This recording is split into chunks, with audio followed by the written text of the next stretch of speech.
Hey everybody, this video is called the Sarcastic Scolding, and tonight we continue our pass-through study here in the book of Job. And I'm going to be honest with you, this is one of my favorite chapters in the book of Job. And the reason why is because I kind of see myself in Job in regards to using sarcasm when it comes to people putting their nose where it doesn't belong. And so we're going to be looking at Job's sarcastic response to his friends. And my question to start out is, have you ever found yourself responding to others with sarcasm when they judge without understanding? And so we're going to read chapter 12 here tonight, verses 1 through 3. And it says, "Then Job answered and said, 'No doubt you are the people, and wisdom will die with you.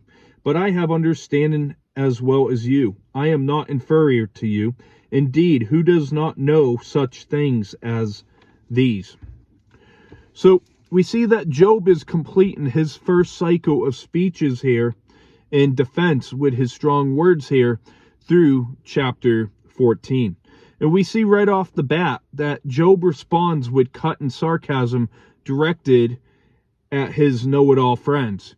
And he reminds them that he understood the principles in which they have been speaking, but they were irrelevant to his situation. And we can sense Job's bitter tone, as many of us would be too. We might have a bitter type of tone when we have to stand up against our know-it-all friends who really don't know it all. But verses 4 through 6, it says, "I am one mocked by his friends, who called on God, and he answered him. The just and blameless who is ridiculed. A lamp is despised in the thought of one who is at ease. It is made ready for those whose feet slip. The tents of robbers prosper, and those who provoke God are secure. And what God provides by his hand." So we see that Job lost hope at the pain of becoming mocked by his friends, though he was innocent. And remember back in Job chapter 1 verse 8 and Job chapter 2 verse 3, "And as a torch is to a wanderer, so Job was to his friends. And when all was at ease with them, they didn't need him, and they even mocked him." And in verse 6, Job refutes the simplistic idea that the righteous always prosper and that the wicked always suffer. And Job goes on here to remind them that God allows thieves and sinners to be prosperous and secure. So why not believe he may also allow the righteous to suffer?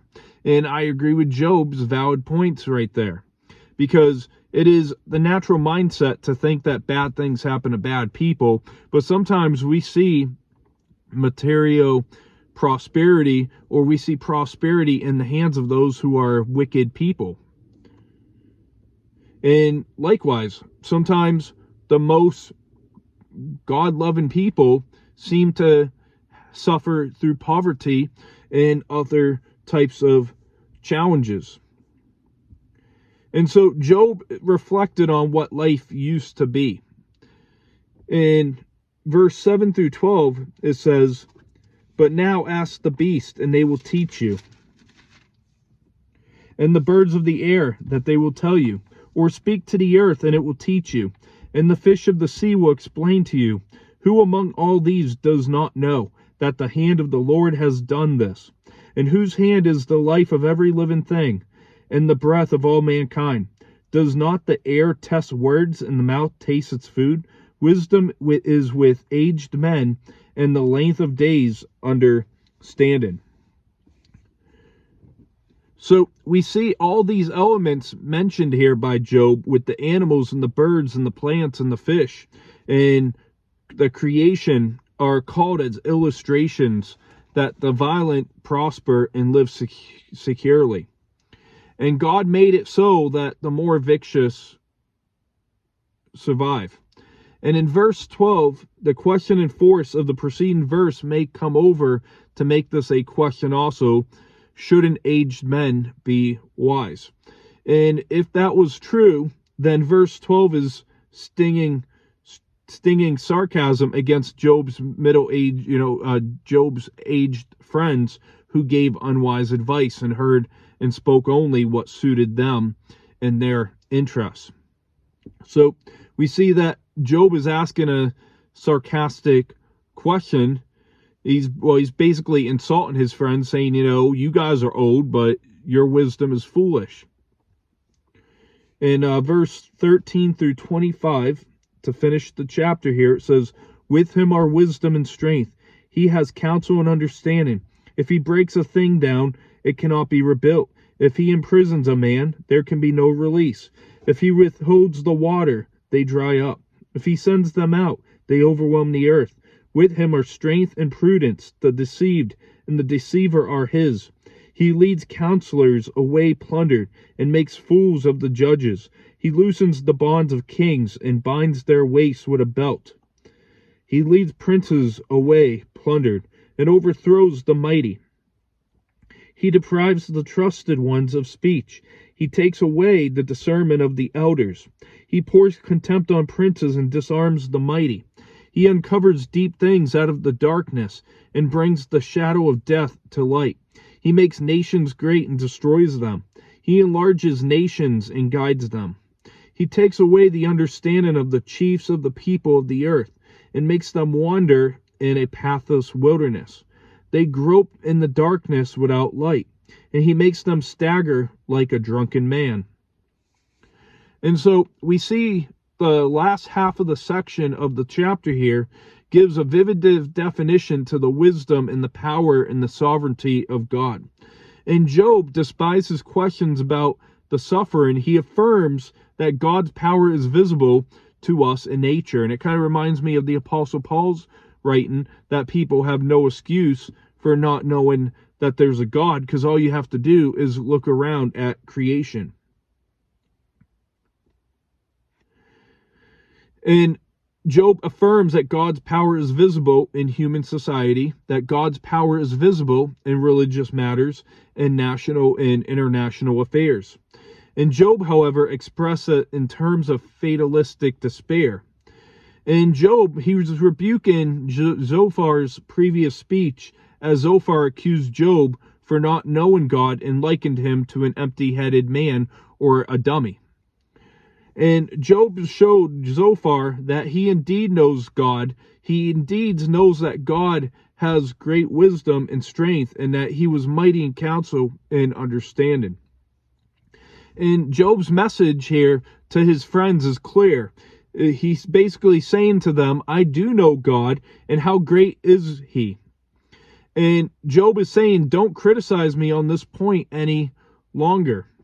And Job shows God's power over material things, over men, over the minds, and over the wise, and over, rulers, and over darkness, and over the nations.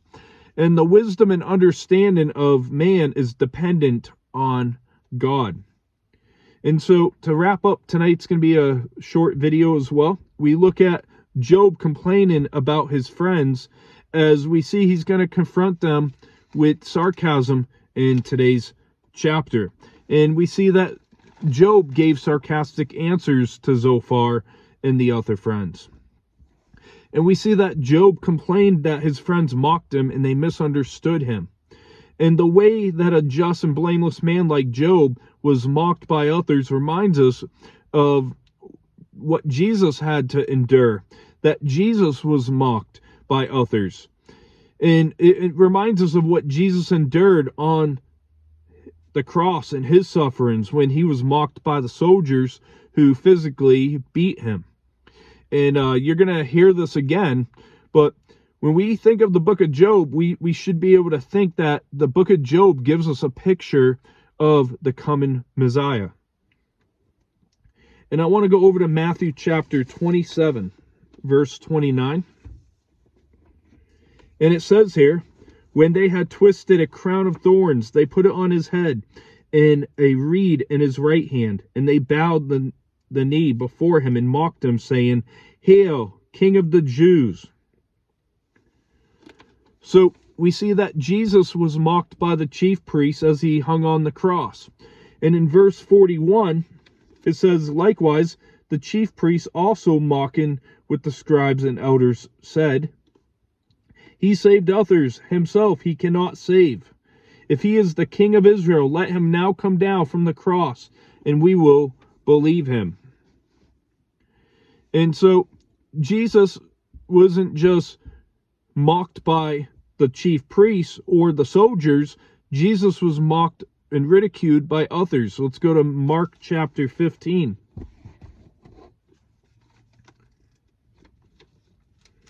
Mark 15.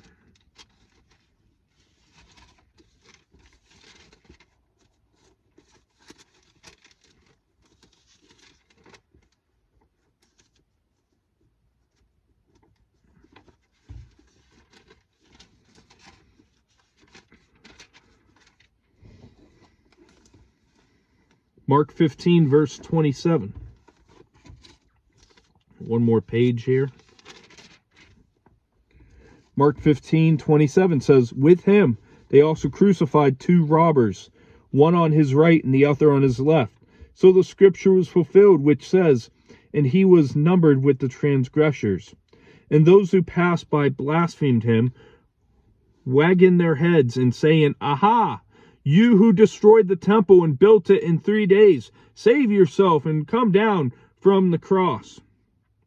Likewise, the chief priests also mocking among themselves with the scribes said, "He saved others, himself he cannot save."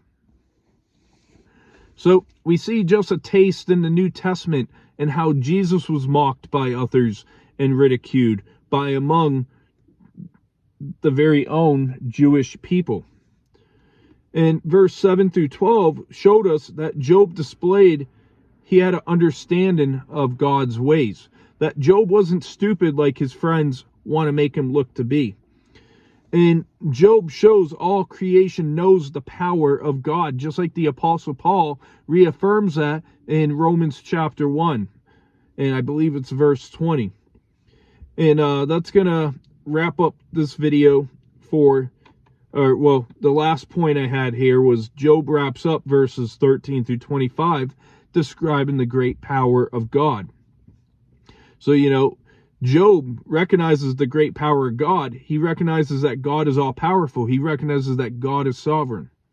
And so that's going to wrap up today's video. We'll see you next on Saturday. We're going to have a special topical message to go with a theme. So we'll make you wait till Saturday to see what that's going to be. I hope you have a great rest of your night. Have a great rest of your week. God bless.